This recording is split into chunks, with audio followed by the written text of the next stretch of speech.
We are happy that you are here. That means you want to further develop in your life. Thank you for joining us when we talk about mindset, motivation, discipline, how to defeat struggle, and how to take responsibility for your own happiness. I am your host Joakim, and together with me is the co-host and my sister Annika. Let's make a 101% effort in making our life the best we can. Welcome back, everyone. We are so happy that you're here with us. Today's episode is about how to avoid procrastination.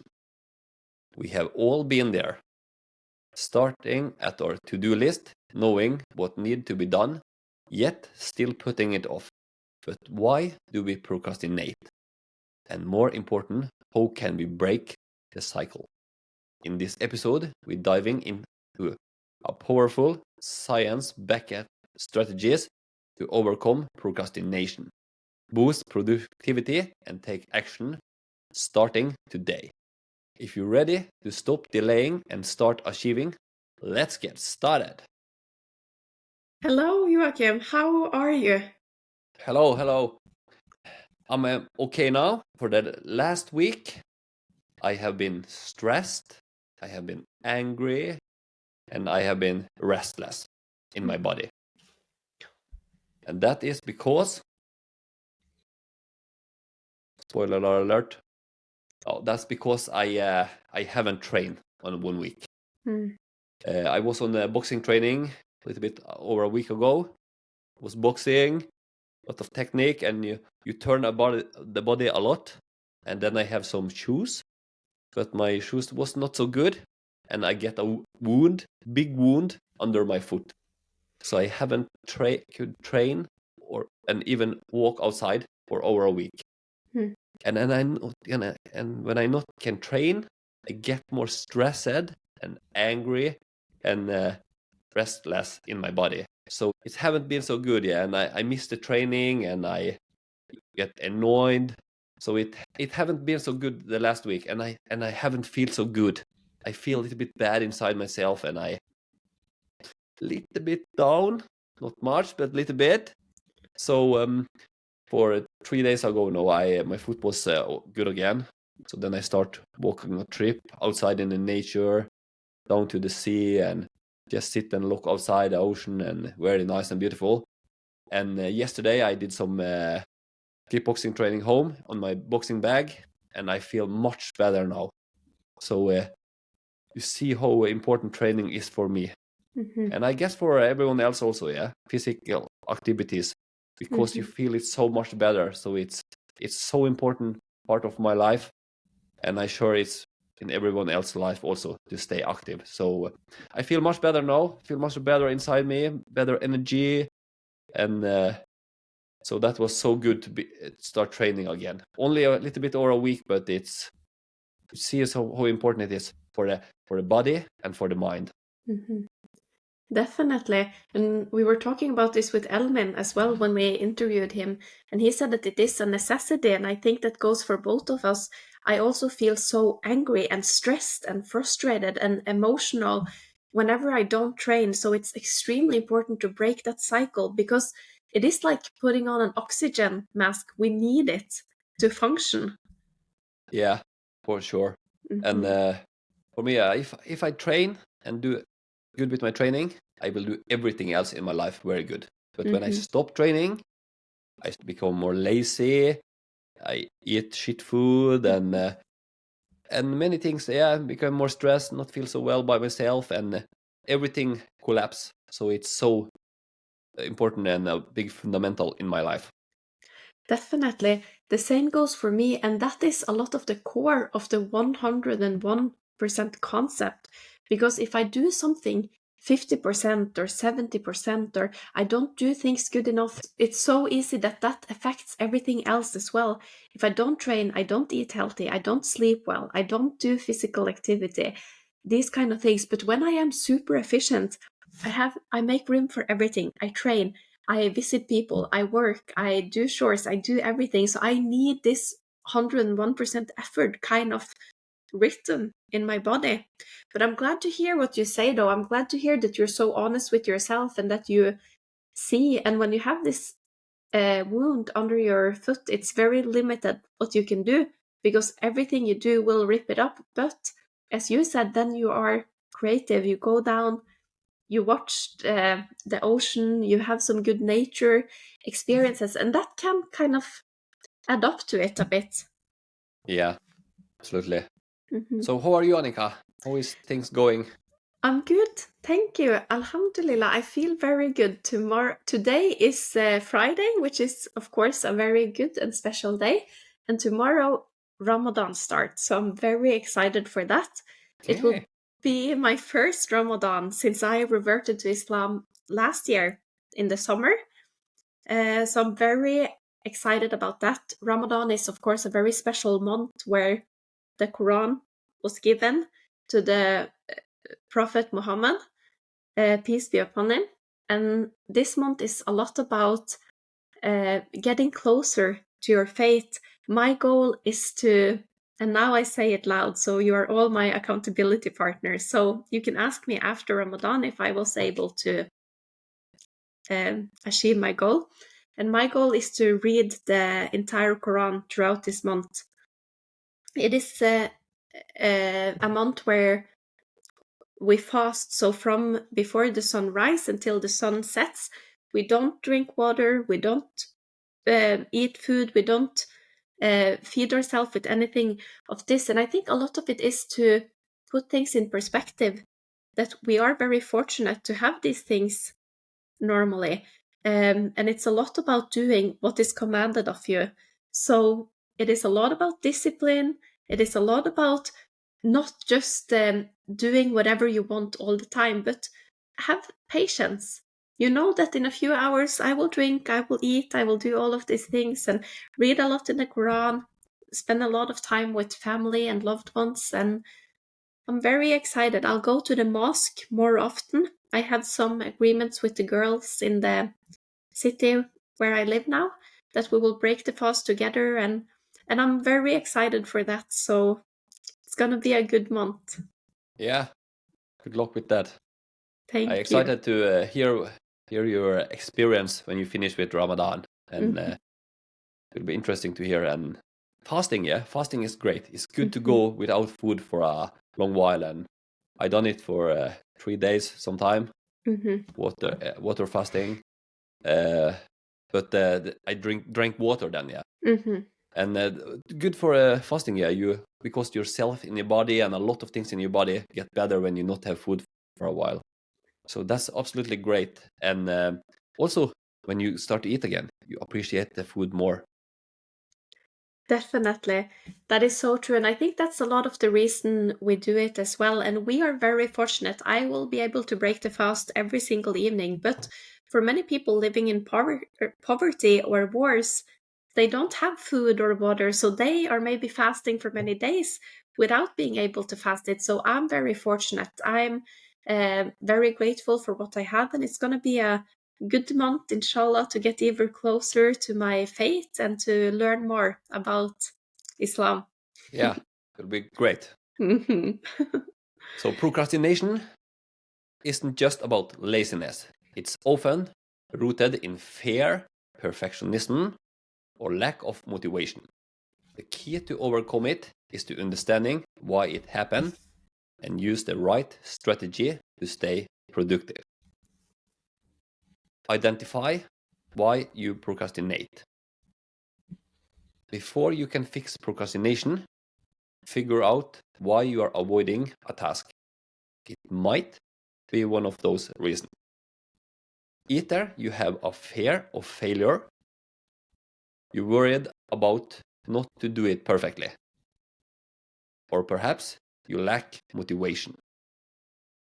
And if that's the case, you have to look the previous episode we have, episode 46, about motivation. A lot of good tricks there. Uh, and when you lack motivation, yeah, the task can feel boring or pointless. Or another one, you might feel overwhelmed. The task seemed too big or too complicated. Or you might be struggling with distraction. It can be social media, TV, or other activities to steal your attention. And turn off your notification on your phone is a great one to take away some distraction. And once you identify the case, you can apply the right solution. What a brain I have! I am so impressed about myself. Sometimes I think I am a walking Wikipedia. I think you are. Mel Robinson has made the 5-second rule. It is simple, but it is very powerful. I mentioned it in the previous episode as well about motivation, but it is so efficient and it works. So I'm going to repeat it for you. The moment you feel the urge to procrastinate, count down from 5, 4, 3, 2, 1, and then take action immediately. This helps override hesitation and it builds momentum. It also stops all of the distractions and the excuses and the thought process and everything. You just go. There is no room for anything else. You just create your action and then you cannot procrastinate. So this is a great solution. Also, you can break tasks into smaller steps. Instead of saying, I need to write a whole report, you can say, I'll write the first paragraph. Small steps make tasks feel manageable and reduce the feeling of being overwhelmed. So, a good action tip is to use the 2-minute rule as well. If a task takes less than 2 minutes to do it immediately. Instead of thinking about it, just do it. You'll be done with it before you know it, without wasting any energy on thinking about excuses. That only makes the task take up energy for hours and hours of your day for only a 2-minute task, so just do it. And set clear deadlines. Procrastination thrives without urgency. Set specific deadlines for tasks. Set your own deadlines if no one does it for you. Put some pressure on yourself to get things out of the way. And a great action tip is to try the Pomodoro technique. That means working for 25 minutes and then take a 5-minute break. Then you repeat. And to steal the pro tip of my brother, as he mentioned in the previous episode, he works for 45 minutes and then he does sit-ups, push-ups, or squats, something to just fuel the system, rush dopamine through all of the system, and then your brain is a lot more capable of going back to work again. Or go out for some daylight, do something, change the environment a bit before you go back to work. Yeah, absolutely great. I get a little bit break, boost myself up, and then I ready to go again. Yeah, so that's a good way. And you can change your environment, remove distraction, put your phone in another room, block social media, or turn off notification. Yeah, as we just mentioned, work in a space dedicated to productivity. I use to close the curtains in my office/bedroom, and I switch to do not disturb mode on my phone, and I go inside the zone and I am laser focused. Then I close out the world and I only focus on the task I gonna do. So that's a great, just no distraction, only my work, and that's super efficient for me. Because then I have nothing to see. I cannot look out the window, see the mountain, and like this. I just have to focus inside my room, and that's so great. And I not think about anything else, and I am in the zone. Use temptation building. Pair a task you avoid with something you enjoy. Example: listening to your favorite music when you're doing chores. This makes tasks more enjoyable and easier to start. So about when I do something, I often listen to podcast. Of course, the 101% podcast. Listen to that. That's a great one. Give me motivation, and I learn a lot. And I listen to many other as well, so I can learn from the big, great podcasters, and also learn me more information and thing I can talk about and learn our listeners. I think it's great. And sometimes when I go to bed, I just feel disappointed of myself. I feel that I haven't been efficient with my time. I didn't get so much out of the day that I was expecting. And I'll just have a bad feeling. I'll be irritated at myself. But then the next day, I try to do better. So when I'm cooking, I listen to a podcast about a topic I need to learn more about, because then I have done something. I have learned something.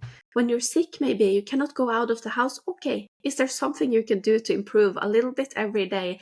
Because feeling disappointed in yourself is a miserable feeling, and I just feel like I let down my future self. So find these kind of hacks and tricks that will boost you and always constant improve yourself. And important thing is to create accountability. Tell a friend about your goal and ask them to check in on you. What can also be good is to join a group or work with a coach to keep you on track. And I was working with the Guided Sagan for a while. He was a pro MMA fighter. He was programming my strength and conditioning workouts for a very long time. And I had great results after working with him. I did a max test before working with him, and after working with him for a period of time, and some of the exercises doubled up in the weights that I could lift, and every single task I improved a lot. So he is a great coach and he helped me a lot. And just the fact that he was my coach, I have so much respect for him. I was so inspired by him when he was a fighter, when he was a coach. And this just made me always stay on track. I never skipped a session. I never slacked. I never did anything because of the bond of respect and inspiration. So this can for sure help you a lot. And what is also very important is to reward yourself for the progress. So after completing a task, give yourself a small reward, a short break, a coffee, a treat, or a time to do a hobby or something. This builds positive reinforcement and makes productivity feel good. It is the thing that Joakim talked about in the Awaken the Giant Within episodes about pleasure. You need to create pleasure to associate for your brain. And what is very encouraging to know is that procrastination isn't a personality trait. It is a habit that can be changed. By using these strategies, you can take control of your time and stop delaying and start achieving your goals. Which of these strategies do you think would work best for you? When you are lazy or you procrastinate, do something that is harder than the state you are in. This bounces you back much faster. This is based in the science about how dopamine plays a role in this, that we talked a lot about in the previous episode about motivation. If you're not doing anything, then start cleaning your house or something like that. You will get a dopamine boost because you do something, you enforce it, and then you're ready to do more. Because what you're doing now is harder than what you were doing before. This gives you a good feeling, it boosts you, and it is a great trick for your brain to get you going. If you procrastinate, ask yourself, what is the next action step I have to do? Then just do it. When you procrastinate, stop yourself and say to yourself, do it now, do it now, do it now. Because you have to set urgency on it. There are different types of procrastinators. Let's talk them through and see if we can relate to one of them. Analysis. They get paralyzed by overthinking all the detail. If you struggle with this, you should try a brain dump, where you write down everything on your mind on a piece of paper for 5 minutes straight. Clear up some chaos in the mind and help you prioritize. Then we have the dreamers. They get lost in the big picture and neglect the step to get there. If you struggle with this, you should break a goal down into tiny steps. Then write down your goal with the highest priority on your post-it note to make it visible. That's help you to stay focused. And then you have those crisis makers believe that they work best under pressure, even if it's self-imposed. They create many deadlines to fuel their productivity. Which type of procrastinator are you? Even David Goggins, the toughest man on earth, ultramarathoner, he run all the time. Even he procrastinate sometime. Sometime before he gonna go out and run, he looks for his shoes for over 30 minutes. Sometimes he can even go around in his house for hours to avoid that he gonna go out and run. But every time he get it done. He say that he hates to run, but he runs every single day. What a beast. You have to check out David Goggins. He is so tough and inspiring. And what a great and powerful story his life is. So check out this guy and you will find a lot of motivation. Definitely. He is curriculum. You have to get to know this guy. I have tremendous respect for him, and I just get more and more. Think about what you say here. He doesn't like to run, but he has run more than anyone on earth, I think. Like, he runs all the time, and he's so disciplined. And that makes me remember something Mike Tyson said about discipline. He said, discipline is doing what you hate to do, but doing it like you love it. And that is so well said. And when we think about procrastination, you start hating the things, you just push them forward, you don't want to deal with them at all, but then you need to have discipline to break that cycle of procrastination. And once again, we're back to the importance of personal development. You have to work on yourself. You're the most important project to work on throughout your life. You always have to work on yourself. And you need these things that we talk about a lot in this podcast. The common denominator is discipline, self-love, self-respect, holding yourself to higher standards, knowing your ambitions and your goals, and taking action. You have to do what you say. You have to walk the walk, not just talk the talk. Absolutely. And procrastination, it's often you do something to, but you not do the task you actually should do. Mm-hmm. So you do something else to try to feel good that you do something, but actually you just avoid what you should do. Mm-hmm. We recommend you to implement the action step you learned in today's episode the next time you struggle with procrastination to avoid falling victim to it. Please join our community group where you can tell us and the other members about your experience with those action steps and your overall process. Good luck, you got this. We believe in you and truly cheer for you. Today's episode was recorded February 28, 2025. In the show note, you will find the link to our homepage, the 101percentpodcast.com, where you can subscribe to our free weekly newsletter, donate to our podcast, and all the information about subscription you need. Take care and give it your best. If you like this episode, please share it with a friend. It is important for us to get out our message so we can help as many people as possible. And we will highly appreciate it if you could take 1 minute of your time to follow us on social media and review the show on Apple Podcast and Spotify. All links are below. Our Instagram is the 101% podcast. Until next time, take care and go 101% into achieving your goals. You owe it to yourself.